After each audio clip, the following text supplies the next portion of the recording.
Bonjour à tous. Donc, nous sommes ravis de vous accueillir ce soir pour ce webinaire autour de la pâtisserie alternative, qui est donc organisé par la Chambre des métiers et de l'artisanat, la Cité du goût et des saveurs et l'Université des métiers et de l'artisanat. Donc, nous vous proposons ce webinaire parce que dans le cadre de nos missions, nous formons les jeunes au métier de l'artisanat et puis nous accompagnons aussi les entreprises artisanales. Donc, à ce titre-là, on se questionne, des entreprises artisanales alimentaires, plus précisément, donc ce qui nous amène à nous questionner finalement sur à la fois les enjeux alimentaires de demain et aussi sur les nouvelles tendances en alimentation. Donc, ce qui explique aujourd'hui qu'on va vous présenter ce webinaire autour de la pâtisserie dite alternative. Et vous allez découvrir effectivement les différentes alternatives qu'on peut proposer finalement à ce qu'on connaît habituellement en pâtisserie. Je ne dirai pas plus loin parce que Lisa va pouvoir prendre le relais et bien mieux expliquer les choses que nous. Bonjour, je suis Elisa Cluteau, diététicienne. Je travaille une partie de la semaine à l'hôpital et une autre partie pour mon entreprise qui s'appelle Espace Mieux Manger. Et aujourd'hui, je suis très contente de partager avec vous ce webinaire de pâtisserie alternative. Donc, je vous présente le sommaire. Donc, il y aura une partie très détaillée sur les ingrédients de base et une autre partie sur les idées recettes. Donc, je vous invite à vous laisser porter par le diaporama et ma voix. Vous n'êtes pas obligé de prendre des notes car vous recevrez le diaporama dans son intégralité. Alors, pourquoi ce thème? Je pense qu'il est possible de faire de la pâtisserie plus saine, moins sucrée, moins grasse, en sélectionnant de bons ingrédients, en modifiant les proportions. Donc, nous sommes accueillis par une photo qui représente les bases de la pâtisserie traditionnelle, classique. Donc, nous avons souvent une base de farine blanche, de beurre, de sucre blanc, les œufs et les fruits. Donc, aujourd'hui, mon objectif, c'est que vous mainteniez vos recettes préférées, familiales, traditionnelles, mais d'ouvrir tout de même la réflexion pour diversifier vos recettes habituelles, les personnaliser pour répondre à vos contraintes d'intolérance, de santé et de régime. Alors, on va commencer par détailler les différents types de farine. Alors, la farine de référence est la farine de blé ou de froment. Elles sont souvent classées par un indice T suivi d'un chiffre. Donc, comme je vous indique, plus les chiffres est bas, plus la farine est raffinée et donc pauvre en fibres et en minéraux. Donc, l'objectif ce soir, c'est de porter l'attention sur ça pour que vous essayiez de monter en T dans vos achats de farine. Ce sera plus intéressant. Je vous ai mis en bas la composition d'une farine de type 55 que l'on trouve facilement, qui reste une farine blanche malgré tout. Et je vous précise qu'elle contient des protéines, dont le gluten. Et le gluten est une protéine naturelle qu'il y a dans le blé. Et elle est très appréciable en pâtisserie car elle permet d'obtenir facilement la levée du pain, des brioches, des gâteaux, une texture assez malléable et qui permet de faire tenir le gâteau. Et on va voir que ce n'est pas le cas pour toutes les farines. Donc, c'était pour redéfinir un peu le gluten. Alors, je vais vous citer d'autres farines avec gluten. C'est le cas du petit épeautre, donc vous pouvez l'utiliser dans les gâteaux à 100% ou alors vous pouvez faire un mix avec la farine ordinaire. Le petit épeautre, c'est une variété de blé ancien qui contient moins de gluten. Il y a aussi le grand épeautre. Alors, le goût est un peu plus prononcé, mais ça s'utilise comme le petit épeautre ou la farine blanche. Le kamut, qui est aussi une variété de blé ancien. Ça s'utilise facilement. Il y a un petit goût noisette qui peut être bien justement en pâtisserie. La farine de seigle, elle est surtout utilisée pour les pains et les pains d'épices, mais vous savez bien que l'on obtient des consistances denses de ces pains-là, et pour le pain d'épices, c'est l'objectif, donc ça tombe bien, mais vous ne pourrez pas utiliser cette farine pour un résultat très aéré. L'avoine, donc vous pouvez l'utiliser facilement dans les pâtisseries. Elle contient un peu de gluten, mais seigle et avoine en contiennent quand même moins que le blé. Et puis, on trouve facilement la farine 5 céréales, qui a une dominance de blé. Donc ça, ce sont des farines que l'on peut utiliser de façon très facile. Et au niveau nutritionnel, il y a un intérêt de les varier. Maintenant, je vais vous présenter les farines naturellement sans gluten. Donc, il y a les farines de riz. Le goût est neutre, voire un peu fade. Donc, ça peut nécessiter de bien relever avec les autres ingrédients et il faudra l'utiliser en mélange car comme elle n'a pas de gluten, le résultat serait un peu mielleux. On aurait du mal à obtenir quelque chose de compact. Si vous coupez une part de gâteau, elle risque de se casser. Le cookie risque de s'émietter très facilement. Donc, ça va être l'inconvénient de toutes ces farines-là. La farine de sarrasin, elle a un goût très rustique, très intéressant en pâtisserie. Il faudra utiliser donc un mélange si c'est pour faire un gâteau, mais pas de mélange si c'est pour faire des crêpes ou des blinis. Du 100% sarrasin, ça marchera très bien. La farine de châtaigne, elle a une saveur très douce. En mélange, elle est très bien pour les gâteaux. Pour les crêpes, c'est bien aussi en mélange car le goût est très fort. Et en crumble, ça convient bien. La farine de maïs, elle a un goût assez typé que tout le monde peut ne pas aimer. Personnellement, je la préfère dans les versions salées. Donc là, comme on parle de pâtisserie, je vous laisse tester. Et la farine de pois chiche, pareil, elle a un goût très typé. Ça nécessite un mélange parce que le goût est tout de même fort et ce qui fait que c'est peut-être plus adapté aussi pour des préparations salées. Les autres farines sans gluten, un peu plus exotique, mais malgré tout, la farine de quinoa, maintenant il y a du quinoa produit en France, le lupin, le millet aussi. Bon, pour les autres, c'est quand même un peu plus rare. Et il faudra aussi faire des mélanges pour obtenir un résultat satisfaisant. Je voulais vous faire un petit focus pour le sans gluten. Alors ce thème-là nécessiterait pratiquement un webinaire complet car il y a besoin de rentrer beaucoup dans les détails pour expliquer. Alors souvent, sur les ingrédients, vous pouvez trouver des appellations naturellement sans gluten, pauvre en gluten.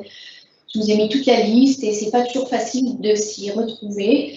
Donc, si vous avez réellement besoin d'une farine sans aucune trace de gluten, il faudra vous fier au logo que j'ai indiqué sur la diapo, qui a été créé par l'Association française des malades de l'intolérance au gluten. Donc, c'est vraiment adapté pour la maladie cœliaque où aucune trace ne peut être tolérée.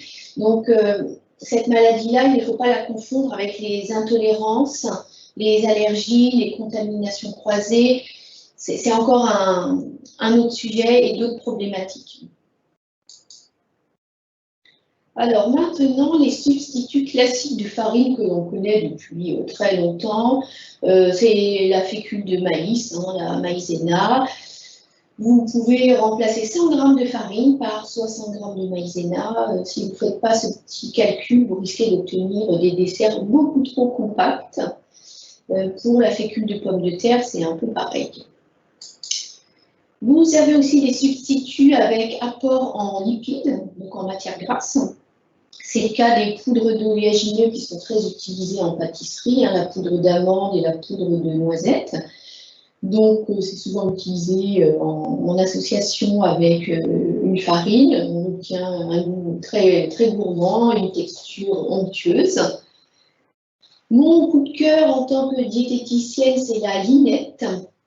C'est du lin extrudé, c'est-à-dire qu'il a été décortiqué et un petit peu précuit à la vapeur. Ça permet de le rendre hautement assimilable, car ce n'est pas le cas des graines de lin non préparées.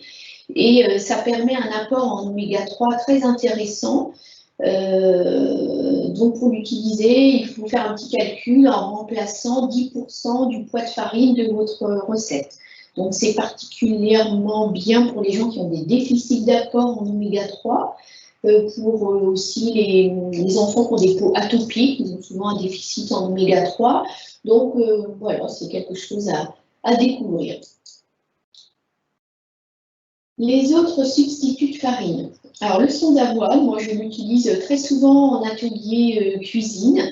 Je partage, je mélange la farine, donc je peux faire 50-50 ou un quart son d'avoine et le reste farine. Ça permettra d'augmenter les apports en fibres, donc c'est très bien pour les gens qui ont des problèmes de constipation. Et puis ça permet de baisser l'index glycémique. Donc, c'est intéressant pour les gens prédiabétiques ou diabétiques ou les personnes qui font un régime amaigrissant. Les flocons d'avoine aussi, ou de sarrasin, ou de riz, ou d'autres céréales, peuvent être utilisés pour faire de la pâtisserie. Dans ces cas-là, vous pouvez remplacer complètement votre farine. D'ailleurs, à la fin du diaporama, vous aurez un banana bread au flocon d'avoine, donc il n'y aura pas de farine du tout. On obtient un résultat très aéré, donc je vous invite vraiment à essayer. Vous pouvez aussi remplacer la farine par une purée de légumes ou des légumes râpés, soit en totalité, soit partiellement. Donc le gâteau à la courgette, à la patate douce, à la butternut sont très connus.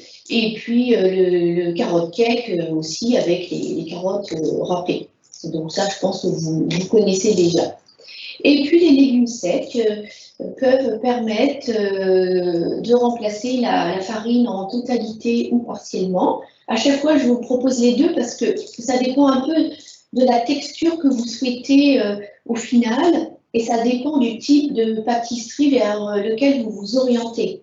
Vous voyez, si vous cherchez un peu une base de cheesecake, le fond pourrait très bien être un peu compact. Donc, une base de légumes secs pourrait être assez intéressant. Le petit focus santé, c'est que toute cette petite liste-là permet des apports en fibres très intéressants et baisse l'index glycémique de vos pâtisseries. Donc, comme on a tendance à se dire qu'une pâtisserie, c'est pas toujours raisonnable dans son alimentation quotidienne, ça dépend. Hein, ça dépendra des ingrédients que vous choisirez. Alors, en image, à gauche, vous avez une part de carotte cake. Au milieu, je vous ai mis des petits haricots rouges, donc c'était des azuki. Donc, ce sont les haricots rouges japonais qui sont souvent utilisés dans leur pâtisserie. Mais à Nantes, chez Saki Création, à la pâtisserie Saki, vous pouvez trouver une ou deux pâtisseries qui contiennent des haricots rouges. Donc, ça peut être l'occasion de goûter si vous êtes sur Nantes. Donc, voilà toute la partie sur les farines. Donc, maintenant, je vais enchaîner avec les matières grasses, car les matières grasses dans la pâtisserie peuvent être aussi un frein où on peut se culpabiliser par rapport aux quantités.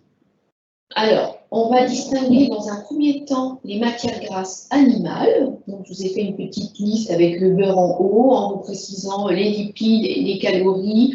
Les protéines et les glucides correspondent moins à ce groupe alimentaire. Donc, c'est vrai que le beurre est beaucoup utilisé, parfois la crème. En pâtisserie italienne, on utilise parfois le mascarpone, mais la ricotta est peut-être très intéressante à découvrir car elle est beaucoup moins grasse. Le Philadelphia et le cottage cheese, peut-être qu'il vaut mieux utiliser du cottage cheese, ça va être moins gras que le Philadelphia pour certains crémeux. Et puis, dans la pâtisserie familiale, on peut assez facilement remplacer le beurre par des produits laitiers. Mais il n'y a pas que le beurre dans la pâtisserie. Nous pouvons aussi utiliser des huiles. Donc à gauche, je vous ai mis la photo de l'huile d'olive. Alors, souvent, les gens utilisent plutôt l'huile de tournesol car elle a un goût plus neutre. Mais au niveau santé, l'huile d'olive et son impact avec le régime méditerranéen n'est plus à prouver. Et moi, je trouve qu'elle est très intéressante au niveau saveur dans certaines pâtisseries. À droite, vous avez la noix de coco. Donc, l'huile de coco est très tendance en ce moment. Alors, moi, je ne suis pas très adepte. Ça reste des graisses saturées. La provenance n'est pas du tout locale. Donc, voilà, je suis un peu mitigée. Et puis, en bas, vous avez les oléagineux qui peuvent être utilisés sous forme de purée. Donc, ça se vend en beaucoup. Et donc, on obtient vraiment un résultat de pâtisserie très onctueuse. C'est vraiment à essayer. Donc là, si je vous liste précisément les matières grasses végétales, avec toujours les lipides et les calories, ça peut vous aider à faire des choix. Donc voilà, je vous laisse voir. Donc, pour un peu imager les idées, je vous ai préparé une sélection de 5 recettes. Par exemple, les cakes ou les muffins au citron, essayez avec de l'huile d'olive. Le résultat est vraiment très bien. L'huile d'olive citron se marie bien. Avec un glaçage à la purée de noix de cajou. Donc là, vous obtenez une recette sans cholestérol, amenée par le beurre qui aurait pu être présent dans le muffin et dans le glaçage. Le cake banane au flocon d'avoine et yaourt. Donc c'est une recette sans farine, sans sucre et sans beurre. Donc vous l'aurez tout à l'heure, celle-ci. Vous pouvez facilement faire des fondants au chocolat à la purée de légumes, comme je vous ai déjà dit tout à l'heure. La mousse au chocolat pourrait être faite avec de la purée d'avocat. On obtient une texture grasse qu'on aime bien dans la mousse au chocolat, mais sans avoir besoin d'ajouter du beurre. Mais on a quand même une texture onctueuse. Et pour finir, un gâteau plutôt d'esprit familial, un gâteau avec une compote de pommes, plutôt des fruits riches en pectine, on obtient un résultat plus lié. Là, vous avez mes petites recettes coup de cœur qu'on a eu l'occasion de préparer lors d'ateliers organisés par la Cité du goût et des saveurs. Donc, à gauche, vous avez la tarte à la courge aux épices de Noël que nous avions fait pour un atelier parents-enfants. Elle avait plu aussi bien aux grands et aux petits. Au milieu, vous avez un gâteau au citron pavot au limon de curd. Donc, on avait préparé une base de gâteau citron pavot à l'huile d'olive et le limon de curd, nous l'avions préparé nous-mêmes aussi. C'était lors du salon Creativa. Et puis à droite, vous avez des petites bouchées de fondant au chocolat. Celui-là, c'était fait avec de la purée de butternut car c'était cet hiver. Mais pour l'été, vous pouvez remplacer par une purée de courgettes. Alors, l'inconvénient, malgré tout, c'est que dès qu'on ne met pas de farine de blé, donc là ça avait été le cas avec la purée de légumes, le gâteau monte quand même moins bien. Donc quand on est dans des farines sans gluten ou qu'on remplace la farine par des purées de légumes, voilà, vous n'obtiendrez pas exactement les mêmes aspects, mais il faut essayer, ça peut vous plaire. Moi, je l'avais préparé pour un atelier, tout le monde semblait bien content. Alors, nous allons enchaîner avec le sucre. Donc là, voilà, un beau tas de sucre blanc qui fait souvent un peu peur aux diététiciennes. Car en effet, ce type de sucre, ça va amener des calories que j'appelle vides, entre guillemets, car cet aliment amène ni protéines, ni fibres, ni vitamines, ni minéraux. Ça ne va pas amener grand-chose en fait. Il y a le côté énergétique, mais c'est tout. Donc c'est assez rare dans l'alimentation qu'il y ait des aliments qui amènent rien. L'autre inconvénient, c'est que le fait de consommer du sucre, ça augmente naturellement vos taux de sucre dans le sang. donc la glycémie augmente, et ça va provoquer un effet sur le pancréas, car pour utiliser le sucre dans les cellules, il faut l'intervention du pancréas qui va fabriquer l'insuline pour réguler le taux de glycémie dans le sucre vers un passage dans les cellules. Le problème, c'est que si vous consommez tout au long de la journée différents sucres, des boissons, plusieurs gâteaux, des grignotages, votre pancréas est très sollicité. Vous pouvez déclarer un diabète au cours des années. Et j'insiste un petit peu, parce qu'il y a une épidémie de diabète, on n'en parle pas assez. Ça arrivait très souvent dans le grand âge, sauf que ça arrive de plus en plus jeune et les effets secondaires ont le temps de s'installer.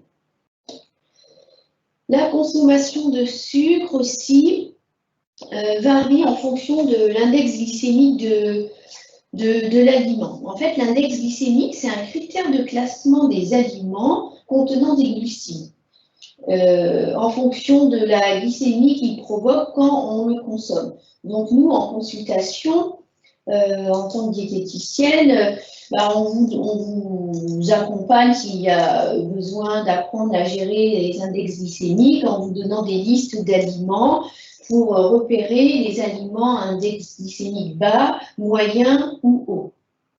Donc aujourd'hui, le thème de la pâtisserie alternative, c'est peut-être de choisir des farines et des sucres qui vont moins élever cet index glycémique. Donc votre pâtisserie sera meilleure pour votre santé. Le sucre a aussi un effet acidifiant, c'est-à-dire que sa consommation va entraîner une action sur le pH sanguin qui va avoir tendance à baisser, et les personnes qui sont à la recherche d'un équilibre acido-basique auront bien du mal à obtenir cet objectif s'il y a une consommation de sucre régulière. Et puis les caries, donc ça, on le savait tous. Alors, le sucre peut provenir de la canne à sucre et peut provenir de la betterave. Donc, on va un petit peu distinguer les différents sucres. Alors, le muscovado, c'est un sucre de canne à sucre, très peu raffiné. Il reste des fibres, il y a pas mal de minéraux, un peu de vitamines. Il est très foncé, il y a un peu des morceaux, parce qu'il n'est vraiment pas raffiné. Il a un goût très curieux, très typé, très parfumé, donc on en met beaucoup moins dans les pâtisseries. Donc voilà, ça va être quelque chose à essayer très prochainement si vous ne connaissez pas. Le rapadura, il est un petit peu plus raffiné que le muscovado, mais il reste de couleur encore très intense, un peu doré. Le goût est très particulier aussi, il y a des minéraux, il y a un petit peu moins de fibres, mais il en reste encore, et un goût très, très typé. Donc, comme ces sucres-là ont un goût fort, on en met forcément moins. Ensuite, il y a le sucre roux complet et le sucre roux. Donc là, il y a une progression sur le raffinage. Donc, plus on descend, plus c'est raffiné. Donc là, il reste dans le sucre roux, il y a plus de fibres et très peu de minéraux, mais la saveur reste quand même plus parfumée qu'un sucre blanc. Donc s'il y a plus de goût, on va peut-être en mettre moins. Et puis, il y a, entre guillemets, les faux amis. La vergeoise, c'est issu de la betterave. C'est un sucre brun ou blond qui a été préparé à partir d'un sirop de betterave et ça a été chauffé une ou plusieurs fois en fonction de la couleur que l'on souhaite obtenir. Donc là, voilà, c'est un peu intense. Et puis la cassonade peut être du sucre de canne, sucre roux, mais en Belgique, c'est le nom qui est donné à la vergeoise. Donc on peut être induit en erreur sur les appellations. Moi, je vous invite à varier les sucres, déjà ceux qu'on a vus précédemment. Et puis ces sucres-là, qui sont sous forme, issus autres que le sucre de canne, donc il y a le sucre de coco, le sirop d'agave, donc là l'index glycémique est assez bas, donc c'est intéressant pour les personnes qui surveillent leur glycémie ou leur régime.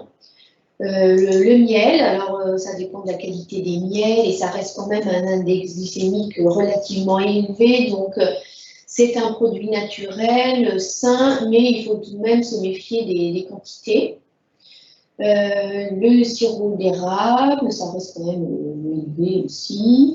Il y a aussi des sirops de céréales qui ont des goûts particuliers, donc ça peut être intéressant de les intégrer dans la pâtisserie. Donc, osez essayer tout ça, tester, comparer, vous ferez votre avis. Ensuite, il y a les édulcorants, les sucres transformés. Alors, moi, je pense qu'ils ne sont pas adaptés pour tout le monde. Les personnes diabétiques ont l'utilité d'utiliser des édulcorants comme l'aspartame, la stevia, mais les personnes qui ne sont pas diabétiques ont moins l'obligation d'utiliser ces édulcorants.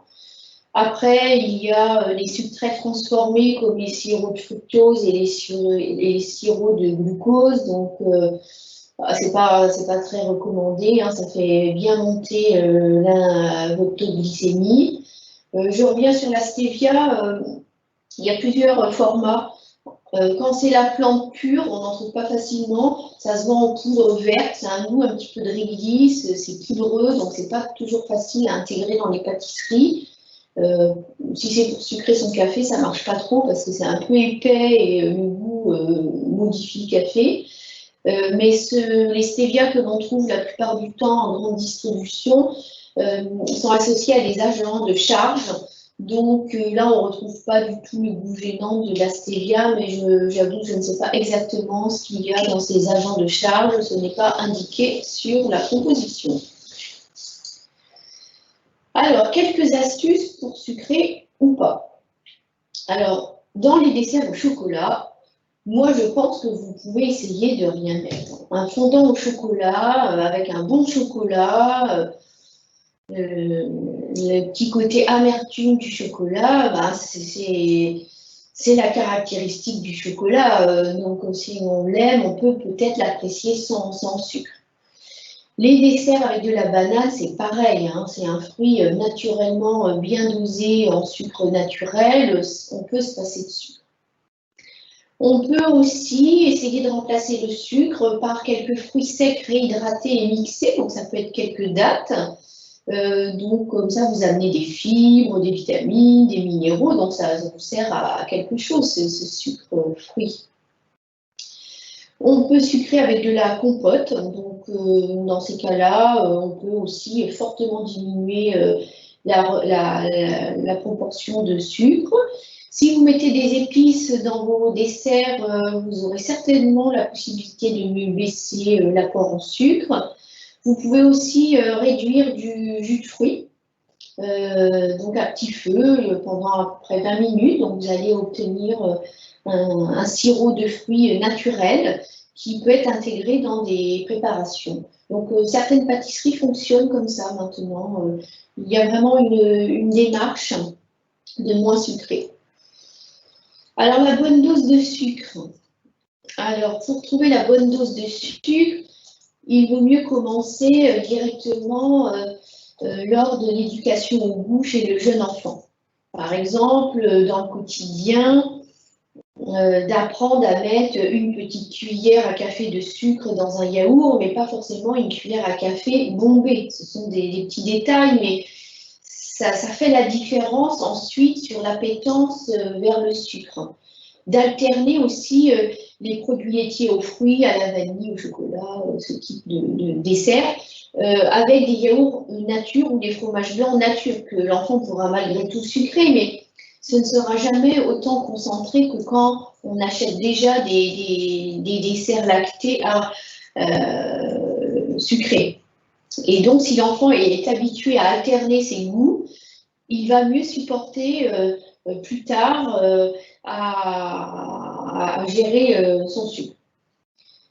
Chez les adolescents, voilà, il faudra faire attention à leurs envies, ils ont beaucoup d'appétence pour le sucre. Donc pareil, allez vers la découverte, surprenez-les, testez des ingrédients différents. Et puis, chez l'adulte, il y a des habitudes réflexes. Voilà, certains mettent 1, 2 cuillères de sucre, plusieurs carrés de sucre dans le café. C'est des réflexes. Et si on les invite à essayer, à oser essayer d'en mettre beaucoup moins, mais ils disent au final, bah oui, c'est supportable, j'avais jamais osé essayer. Donc, changez vos habitudes réflexes.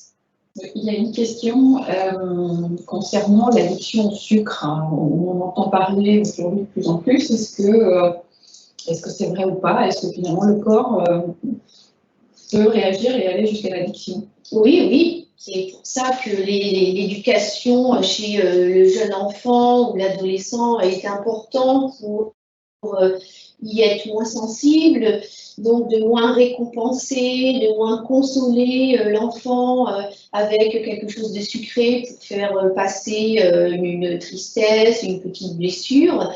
Et puis après, chez l'adulte, le côté addiction du sucre est réellement marqué. Hein. Il y a une étude très connue en laboratoire avec des souris qui ont fait consommer de la cocaïne.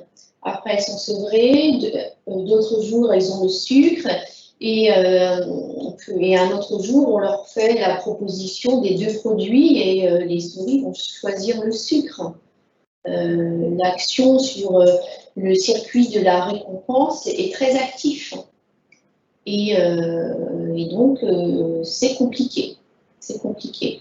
Donc, ça nécessite de passer par une rééducation sur la globalité de la journée, d'équilibrer ses repas déjà pour ne pas provoquer naturellement une hypoglycémie parce qu'on a sauté des repas, parce qu'on n'a pas mangé assez, on risque d'être encore plus sensible à l'envie du sucré. Donc déjà, c'est de stabiliser les apports sur la journée pour être moins sensible et de travailler parfois sur ses émotions pour ne pas trouver le refuge vers le sucre. C'est pas si simple. Non. Il y avait encore une autre question sur le sucre roux et la cassonade. Est-ce que c'est la même chose? Oui, ça peut être la même chose, sauf si c'est l'appellation belge, où là, c'est de la vergeoise, en fait. Donc voilà, cette diapo, bien éduquer, tester et oser diminuer. Et c'est une tendance chez les chefs d'oser diminuer. Hein. Au cours des années, il y a de moins en moins de sucre. J'avais entendu dans une émission culinaire le pourcentage de sucre dans la crème anglaise, parce que ça servait de référence, et c'était impressionnant comment ils avaient modifié leur quantité.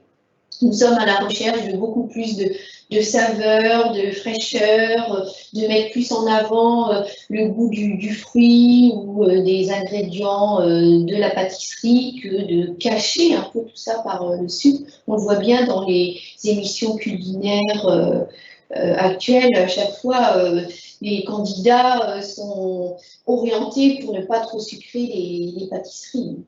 Donc chez vous, pareil, en fait, la même chose. J'ai encore une autre question. L'indice glycémique des jus de fruits réduits est-il moindre que celui du sirop d'agave?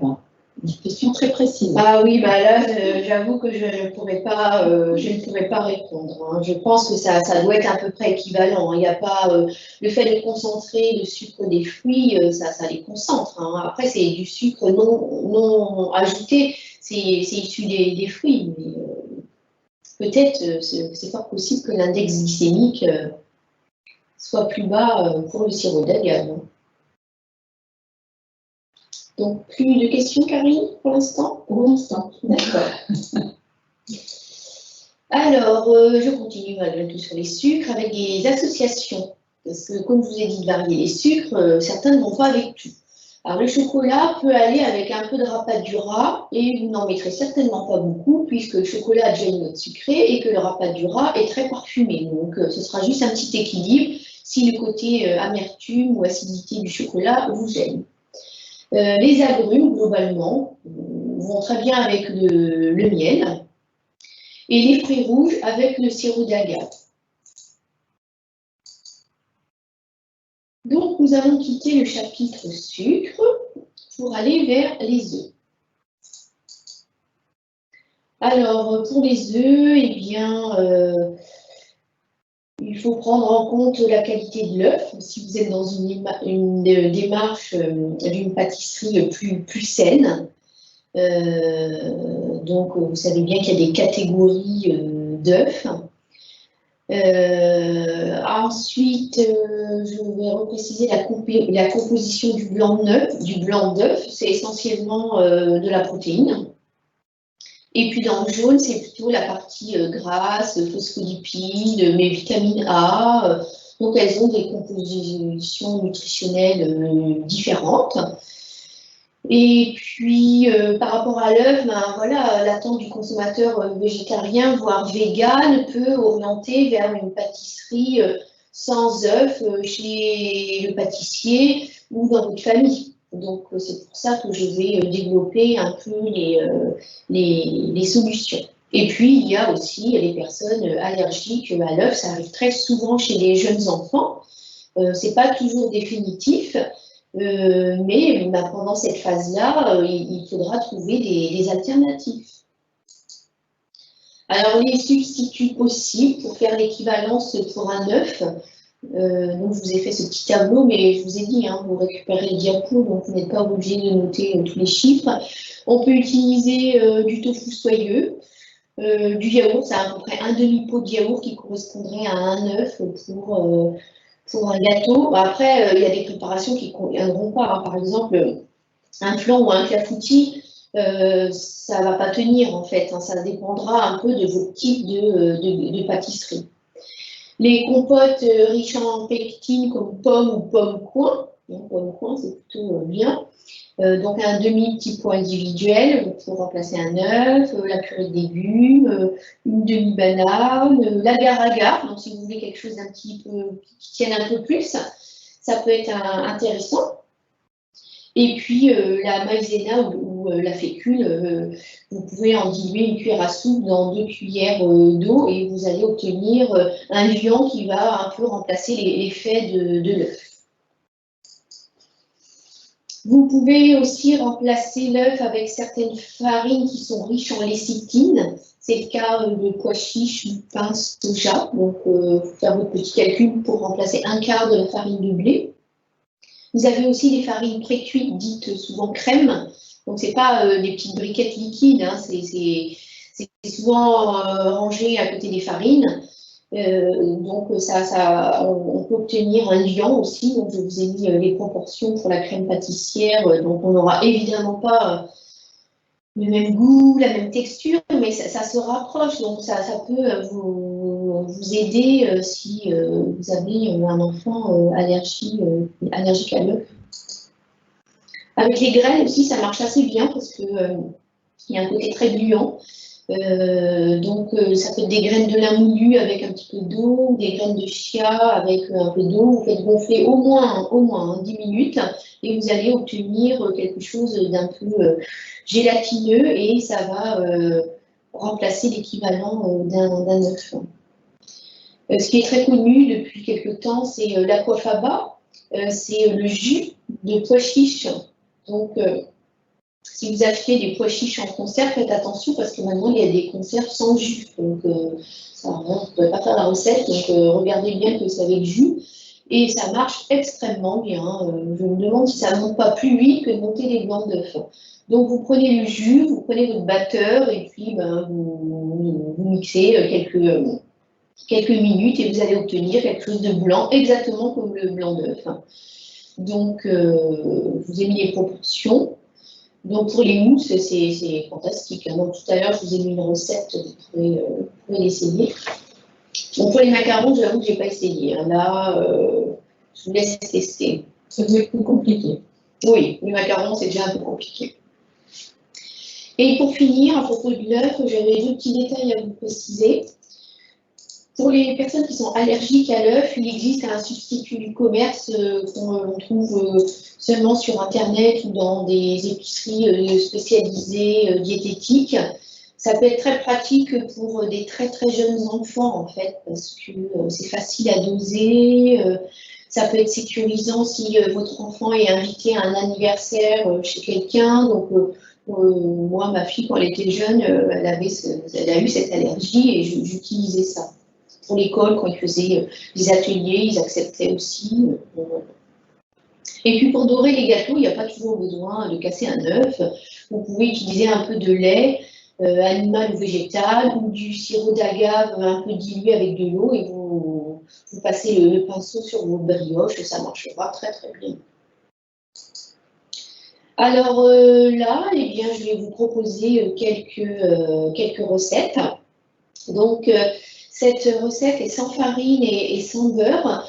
C'est une recette qui avait été le coup de cœur d'une section pâtisserie à la Chambre des métiers de Saint-Nazaire. Une classe avait demandé à faire un cours de pâtisserie alternative, donc on avait essayé plein de recettes et celle-ci avait eu son petit succès.